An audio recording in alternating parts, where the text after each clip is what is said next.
नमस्कार। हमारा YouTube पर चैनल है साहित्य, संगीत और सिनेमा। उसके लिए आज हम यहाँ पर हमारे मध्य प्रदेश की, जिनको फिल्म डायरेक्टर, प्रोड्यूसर्स और जो संगीतकार आते हैं वो कहते हैं मध्य प्रदेश की सरोज खान है, पद्मजा रघुवंशी जी। इन्हीं की लड़की हैं प्रतिभा रघुवंशी। प्रतिभा कला संगीत संस्थान एकेडमी है। जब हम यहाँ पर मतलब संगीतकारों को मालवा संगीत सम्मान से सम्मानित करते हैं और 2 दिवसीय कार्यक्रम होता है वो उज्जैन और इंदौर में, तो जो संगीतकार के कंपोज किए हुए गाने की प्रस्तुतियाँ इनके बच्चे, इनके शिष्य जो सभी देते हैं, प्रतिभा जी इनकी, और उसके लिए महीनों तैयारी करती हैं। अब उसमें वेस्टर्न भी होते हैं और बॉलीवुड भी होते हैं और फॉक भी डांस होते हैं। जब वो संगीतकार यहाँ पर आते हैं और उनकी प्रस्तुतियाँ देखते हैं, दंग रह जाते हैं, बोले कमाल है, ऐसा काम, इतनी तैयारी। तो इसी तरह से आज कल हमने बात की थी पद्मजा जी से कि हम सभी संगीतकारों को जो सम्मानित कर चुके हैं, उन्हीं के एक से एक हिट गाने इनके बच्चों ने मतलब सबने प्रस्तुतियाँ दे चुके हैं उनके सामने। तो आज उनको श्रद्धांजलि स्वरूप यहाँ पर दे रहे हैं। तो नमस्ते पद्मजा जी। नमस्कार केशव जी। किस रूप में, क्योंकि ये सब बच्चे जो आपके हैं सभी संगीतकारों के सामने सरोज खान जी के कोरियोग्राफ किए हुए गानों को प्रस्तुतियाँ दे चुके हैं, तो आज आप किस तरह से बताने वाली हैं प्रस्तुति? सबसे पहले तो आप सभी को मैं नमस्कार करती हूँ। प्रतिभा संगीत कला संस्थान एक ऐसा संस्थान है जो केशव राय जी के मालवा रंगमंच से उस समय से जुड़ा है जब मालवा रंगमंच आरंभ हुआ था। वो समय था जब शुरुआत थी हमारी, और इस शुरुआत में हम सब मिलजुल कर बहुत अच्छी प्रस्तुतियाँ मध्य प्रदेश में दिया करते थे। धीरे धीरे ये कारवां बहुत बड़ा होता चला गया और ये सारा श्रेय देखिए सही में जाता है तो केशव जी की मेहनत को जाता है। और एक बात विशेष है कि इनका उज्जैन के प्रति जो प्रेम है वो मुंबई से इनको यहाँ खींच कर लाता है, और इस तरह से हमारा उज्जैन मुंबई तक और मुंबई उज्जैन तक बराबर चल रहा है। जैसा कि आप जानते हैं, हमारे फिल्म इंडस्ट्री की एक महान कोरियोग्राफर सरोज खान जी आज हमारे बीच में नहीं हैं। वैसे किसी कलाकार को ये नहीं कहा जाता कि वो हमारे बीच में नहीं है, क्योंकि वो अपने काम के माध्यम से सदा हमारे बीच में रहता है। लेकिन एक कोरियोग्राफर के नाते, एक डांसर के नाते सरोज खान जी जो लेवल पे थी, जो उनका मयार था, वो बिल्कुल अनुकरणीय और उसको तो प्रणाम करना ही चाहिए। लगातार जब बड़े बड़े म्यूज़िक डायरेक्टर्स उज्जैन में केशव जी के माध्यम से मालवा रंगमंच में मालवा सम्मान की खातिर आते रहे, तो हम लोग मिलकर, हमारी संस्थान मिलकर कुछ उनके अच्छे चुनिंदा बेहतरीन गानों के ऊपर अपनी नृत्य की प्रस्तुति देते थे और बहुत प्रशंसा भी प्राप्त करते थे, क्योंकि जो देसीपन हमारे प्रस्तुतियों में था वो उनको सहज ही लुभा जाता था। और यही विशेषता सरोज खान जी के डांस डायरेक्शन में भी थी। एक अलग ही प्रकार का स्वाभाविकता थी, सहजता थी, किंतु विशेषता भी थी। आज हमने ये सोचा कि एक डांसर जो होता है, जैसे हमारी जो सुपुत्री कथक डांसर है वो कहती कि कोई dancer never rest in peace, dancer always rest in dance. तो वो तो डांस में ही रेस्ट कर रही हैं, तो उनके लिए इससे बड़ी क्या श्रद्धांजलि होगी कि हम कुछ नृत्य प्रस्तुतियाँ उनकी कोरियोग्राफ्ड आप तक पहुँचाएँ। और इसीलिए आज आपके सामने हम छोटी छोटी झलक लेकर आए हैं। चूँकि लॉकडाउन है, सारे बच्चे अवेलेबल भी नहीं है, समूह है नहीं, लेकिन जो है वो बहुत ही अच्छा है, दिल से है और बहुत प्यार से आपकी तरफ है। मेरे साथ में जो मेरी क्लास की डांसर्स हैं उसमें एक है प्रतिभा रघुवंशी जो इस संस्थान की डायरेक्टर हैं, एक अनन्या गौड़ जो अंतर्राष्ट्रीय स्तर पर भी अपनी नृत्य प्रस्तुतियाँ देकर उज्जैन को गौरव का अवसर प्रदान कर रही हैं, और 3 वर्ष की उम्र से मालवा रंगमंच पर भी हैं। अवनी शुक्ला, वो भी समान रूप से अंतर्राष्ट्रीय ख्याति प्राप्त हैं। और एक बहुत ही छोटी सी बच्ची हमारे बीच में आई हुई है, वैदेही पंड्या। बहुत छोटी सी है, लेकिन उसका आर्ट वास्तव में किसी दिन आपको कमाल करके बताएगा। तो आप सबसे अनुरोध है कि पहले वो देख लीजिए, फिर हम आगे की चर्चा करेंगे। धन्यवाद।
ही अच्छी प्रस्तुतियाँ हैं और जिस तरह से हम मंच पर देखते हैं कार्यक्रम में, प्रस्तुति आज हमको वही दिन याद आ रहे हैं और आपने अच्छा किया कि आज उनको श्रद्धांजलि सरोज खान जी को। जैसे कि सरोज खान जी को 8 बार फिल्म फेयर अवार्ड मिला है, 3 नेशनल अवार्ड मिले हैं, तो इसी प्रकार से जो संगीतकार आते हैं आपको मध्य प्रदेश की सरोज खान कहते हैं, तो आपके यहाँ भी अवार्ड ये कम नहीं है आपको फिल्म फेयर और नेशनल अवार्ड से। जब लक्ष्मीकांत प्यारेलाल के प्यारेलाल जी को जब सम्मानित किया था तो प्यारेलाल जी ने मुझे मुंबई में पूछा था कि कार्यक्रम की रूपरेखा क्या है, तो मैंने आपसे बात कराई थी प्यारे जी की, तो उन्होंने पूछा था, हमने कहा 1 घंटे का कार्यक्रम आपके बच्चों आपकी संस्थान करेगी। और जब प्यारेलाल जी आए तो निश्चित रूप से वो 4 बार तो खड़े हुए आपके बच्चों का जो तैयारी नृत्य, तो ये आपकी जो बॉलीवुड की जो सॉन्ग्स हैं, आप वो जैसे प्यारे जी ने पूछा तो आपने किस तरह से इनके गानों को जब तैयार करती हैं आप, चुनौती तो रहती है आपकी? बहुत ज़्यादा चुनौती रहती है और उसमें तैयार करने में हमें जो सहारा सबसे बड़ा मिला हुआ है वो है कि हम शास्त्रीय नृत्य करते हैं, कथक जी, जो हर नृत्य का आधार होता है जी। तो शास्त्रीय नृत्य जब हम करते हैं तो बच्चे एक तरीके से अलग तरीके से ट्रेंड होते हैं जी। और आपने ये देखा होगा कि बॉलीवुड में भी जो बड़ी डांसर्स कहलाई हैं वो सब किसी न किसी शास्त्रीय फॉर्म की एक्सपर्ट रही हैं। माधुरी दीक्षित जी पंडित बिरजू महाराज जी से कथक सीख रही थी, वैजयंती माला जी से बात शुरू करें हम तो वो भी भरतनाट्यम की बड़ी ट्रेंड डांसर रही हैं, मालिनी जी ट्रेंड डांसर हैं। तो जब ये क्लासिकल डांस का आधार बन जाता है तो बॉलीवुड के डांस का जो एसेंस होता है, जो खूबसूरती होती है, वो समझने में बहुत आसानी हो जाती है। वो मात्र नकल ना रहकर उसकी आत्मा में जाने का हमको एक प्रवेश द्वार मिल जाता है शास्त्रीय नृत्य के बहाने। हम शुरू में जब आप हमको बोलते थे कि फिल्मी गाने पे नृत्य करना है तो हम थोड़ा सा झिझकते थे कि हम क्लासिकल फील्ड के लोग हैं, अब फिल्मी डांस कैसे करेंगे, लेकिन हमने सोचा कि जस्ट एक्सेप्ट द चैलेंज। फिर हमने शुरुआत की ऐसे गानों को ढूंढने की किसी भी म्यूजिक डायरेक्टर के जिसमें हमारी भारतीयता और शास्त्रीयता बनी रहे। ये हमने थोड़ा सा एक ट्रैक रखा तो हमने ये पाया कि इतने महान महान संगीतकार हैं, उन्होंने क्या लाजवाब गीत तैयार किए हुए हैं जो रागों पर आधारित हैं, अच्छे अच्छे तालों पर आधारित हैं, बहुत खूबसूरत शब्द हैं, बड़ी शालीनता लिए हुए हैं और संगीत तो उनका अद्भुत है ही सही। जैसे प्यारेलाल जी की आपने बात की थी, प्यारेलाल जी ने अलग से जब मुझे एयरपोर्ट से फ़ोन करके, शायद आप ही ने बात कराई थी, और उन्होंने बहुत तारीफ़ की कि आपकी कोरियोग्राफीज़ में बच्चों ने जो किया है। तो हमारी यही कोशिश रहती है कि इतना बड़ा आर्टिस्ट जिसने विश्व के बड़े बड़े लोगों को जब देखा है वो हमारी भूमि पे आ रहा है तो हम उसको जो दिखाएं कला वो हमारी खुशबू से भी जुड़ी हुई हो, हमारी माटी से जुड़ी हुई भी हो।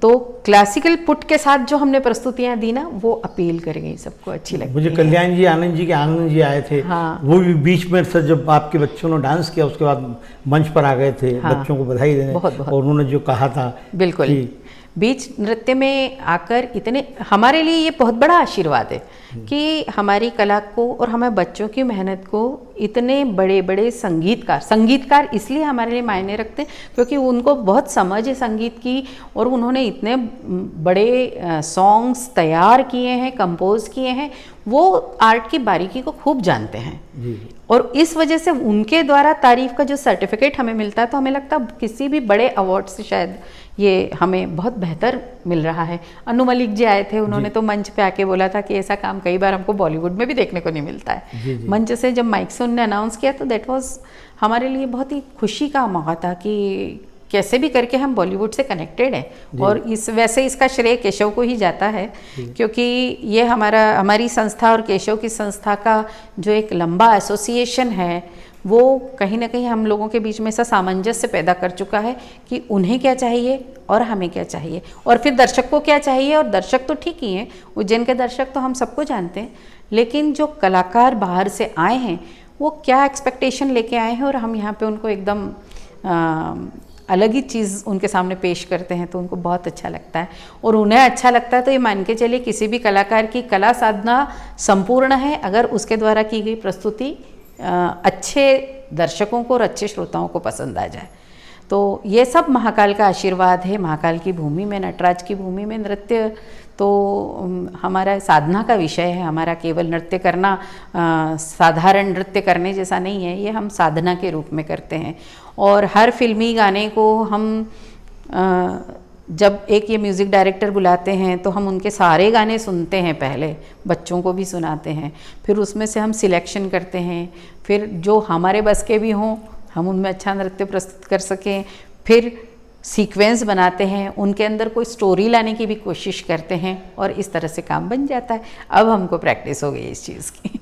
उषा खन्ना की आंखों में आंसू आ गए थे, इसे जतिन ललित, आनंद मिले। जी जी जी। इसी प्रकार जब कई संगीतकारों को मैंने देखा है कि जब आपके बच्चे उनके गानों पर जब प्रस्तुतियाँ देते हैं तो बाद में वो कहते भी हैं कि इस तरह की तैयारी कॉस्ट्यूम को लेकर, मूवमेंट को लेकर। श्रवण जी का भी मुझे याद है आज भी कि बीच तो प्रस्तुति में उठकर वो दीवार के सहारे खड़े हो गए थे श्रवण जी।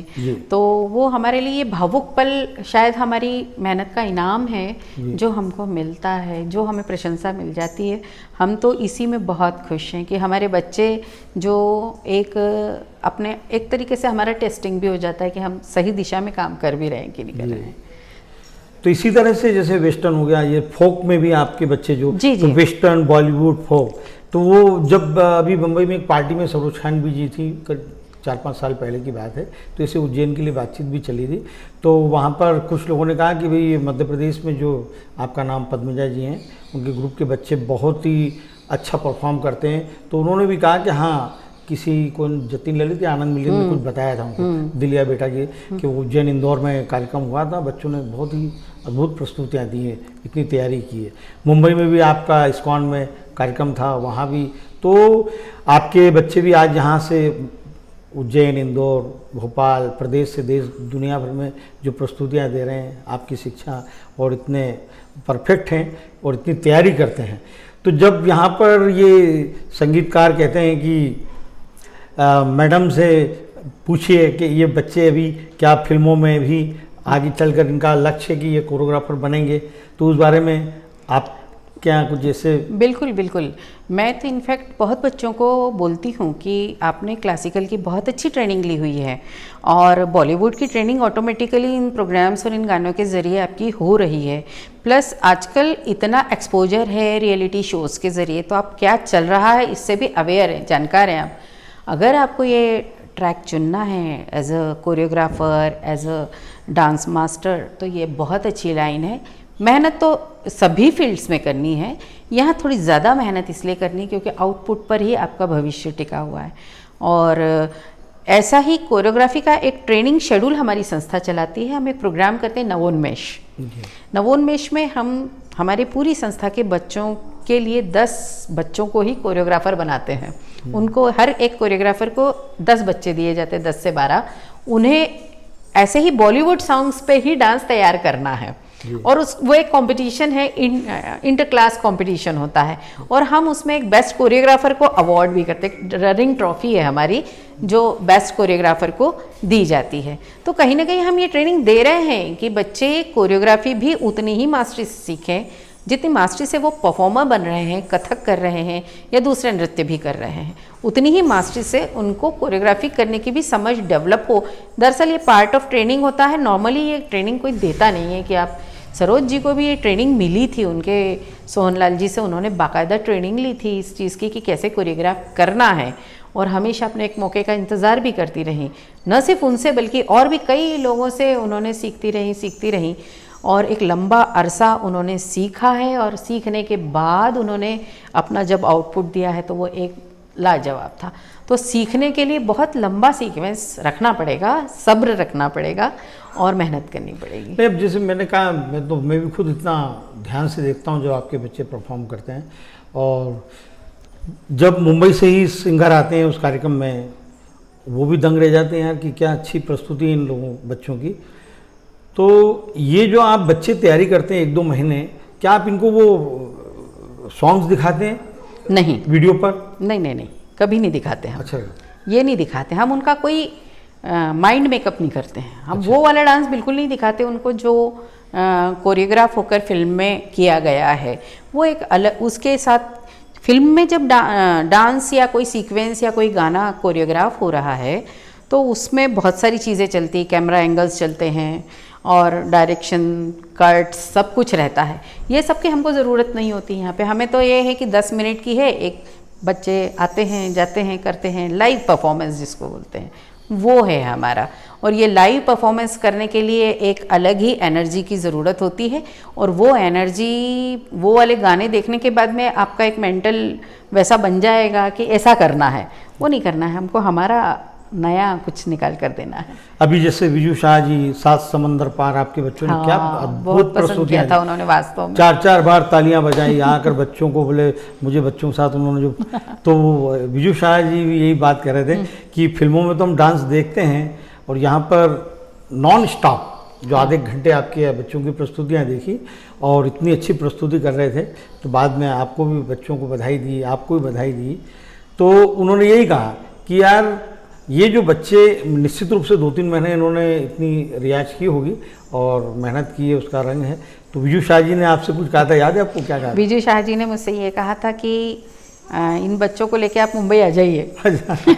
ये तो बहुत अच्छा है कि ये टीम अगर वहाँ आ गई तो ये कमाल करेगी, लेकिन ये एक लिमिटेशंस वाला मैटर होता है, ये कैसे क्या होगा ना, नहीं हो पाएगा। लेकिन मैं हमेशा ये चाहती हूँ कि आप इतने अब वहाँ पर स्टैंड करते हैं, सारी चीज़ें हैं, तो ये इन प्रस्तुतियों को यहाँ से बाहर ले जाकर अगर आपने मुंबई में कला दिखाया अन्य लोगों को, जो तो वहाँ से हमारा ये बहुत सारा काम पिकअप भी हो सकता है, कोई बहुत बड़ी बात नहीं होगी, क्योंकि वो पसंद ही आएगा सबको, क्योंकि एक अलग ही स्थानीयता की जो खुशबू है, जो वो एक बेसिकनेस है, जो हमारा सहजता है, जो जिसमें कोई शोशेबाजी नहीं। आप देखते होंगे हमारे बच्चे घंटों बैठे रहते हैं अपनी प्रतीक्षा में, मंच की साइड में आपके प्रोग्राम में बैठे रहते हैं। अन्नू मलिक जी के टाइम पे तो बहुत बड़ी गड़बड़ हुई थी जब उनकी फ्लाइट छूट गई और 11 बज गए। मैं बच्चों के लिए पैनिक होने लगी और मैंने बच्चों से कहा, बेटा आज डांस नहीं करेंगे, अपन तो घर चलते हैं, क्योंकि अब वो 11 के पहले क्या आएंगे, और फिर आप लोगों का अगले दिन का स्कूल है। तो सारे बच्चों ने स्ट्राइक कर दी थी कि है नहीं, हम वो आएंगे तो उनके सामने प्रस्तुति तो करेंगे, भले ही वो रात को कितने बजे भी आए। तो ये एक चीज़ जो है वो, ये खड़े रहना किसी चीज़ के लिए, ये डेडिकेशन, ये इनको बच्चों को डेफिनेटली आगे ले जाएगा। अन्नू मलिक का किस्सा ऐसा था कि अन्नू मलिक जी की 6 बजे की फ़्लाइट थी और जब वो एयरपोर्ट पहुँचे 5 बजे, तो वहाँ पर मालूम पड़ा कि 1 घंटे फ़्लाइट लेट है, फिर होते होते 3 घंटे फ़्लाइट लेट हुई। फिर वो वापस घर की ओर चले गए, तो मालूम पड़ा इधर कि, तो हमने फिर निवेदन किया उनसे कि नहीं सर, ऐसा करके यहाँ पर सभी इंतज़ार कर रहे हैं आपका। हमने 7:15 बजे कार्यक्रम शुरू कर दिया, तो इनके बच्चों की 1-1, 2-2 प्रस्तुतियाँ हो चुकी थी।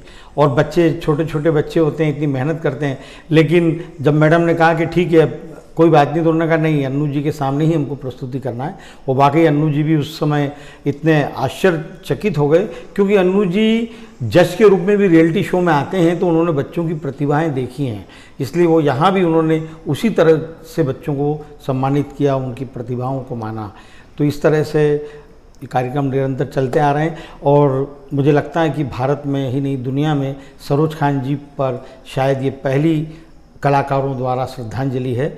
अब जो सिलसिला चलेगा, ठीक है, मैडम ने सही कहा कि कोई भी महान कलाकार या कलाकार शरीर से जाता है, लेकिन उसका किया हुआ काम जीवन पर्यंत याद रहता है, उसके अनुयायी उसको आगे बढ़ाते रहते हैं। इसी प्रकार से मैडम को लगा अच्छी बात है। धन्यवाद, नमस्कार। बहुत बहुत धन्यवाद। मैं फिर एक बार बात दोहराना चाहूँगी कि जो नृत्य करने वाले कलाकार होते हैं, जो डांसर्स होते हैं, वो कभी रेस्ट इन पीस, उनके लिए पीस बिल्कुल सही बात नहीं है, दे रेस्ट इन डांस। जब जहाँ जहाँ डांस होगा, डेफिनेटली मान के चलिए कि वहाँ पे वो डांसर्स किसी न किसी सूक्ष्म रूप में भी उपस्थित रहेंगे। सरोज खान जी ने जो कंट्रीब्यूशन दिया है फिल्म इंडस्ट्री को, और फिल्म इंडस्ट्री के होते होते पूरे देश में जहाँ बच्चे उनके द्वारा कोरियोग्राफ्ड गानों पर नृत्य कर रहे हैं, ये अविस्मरणीय कार्य है, इसे कभी नहीं भुलाया जा सकता। और वैसे तो हर कलाकार का ऐसा एक कंट्रीब्यूशन होता ही है कि उसे भुलाया नहीं जा सकता है, क्योंकि वो साधना करके कलाकार बनता है, और जो साधक होता है वो अपनी ऊर्जा को अपनी जगह पर छोड़कर ही आगे बढ़ता है। मैं ये कहना चाहूँगी कि सरोज जी जैसे महान कलाकारों को हम बहुत श्रद्धा से याद करें, बहुत प्यार से याद करें, और उनके द्वारा किए गए कार्यों को देखें, सराहें और उनसे सीखें भी।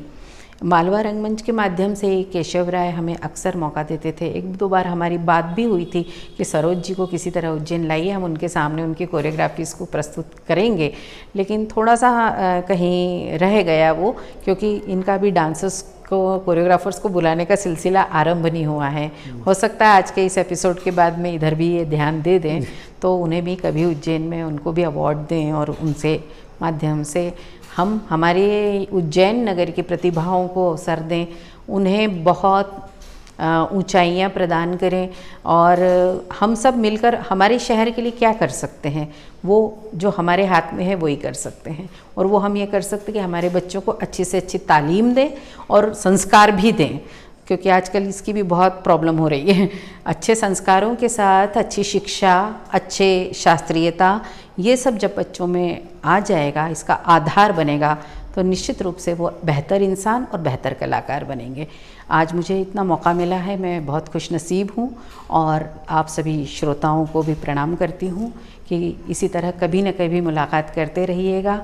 जितना कठिन समय हम सब इस समय बिता रहे हैं, ईश्वर से, महाकाल से आज प्रार्थना करें कि हे ईश्वर, ये समय जल्दी से जल्दी भारत से तो कम से कम टल ही जाए। नमस्कार। हमारी शुभकामनाएं इनके सभी बच्चों के लिए जो इनके यहाँ सीखने आते हैं, इनसे सीख रहे हैं। पद्मजा जी पिछले 40 वर्षों से तो इसकी नृत्य की साधना कर रही हैं, नृत्य संगीत की, और निश्चित रूप से इनके बच्चे आगे बढ़ रहे हैं। ऐसी हमारी शुभकामनाएं। इसी तरह से मैं आपको अलग अलग विधाओं के कलाकारों से मुलाकात कराते रहेंगे। नमस्कार। नमस्कार।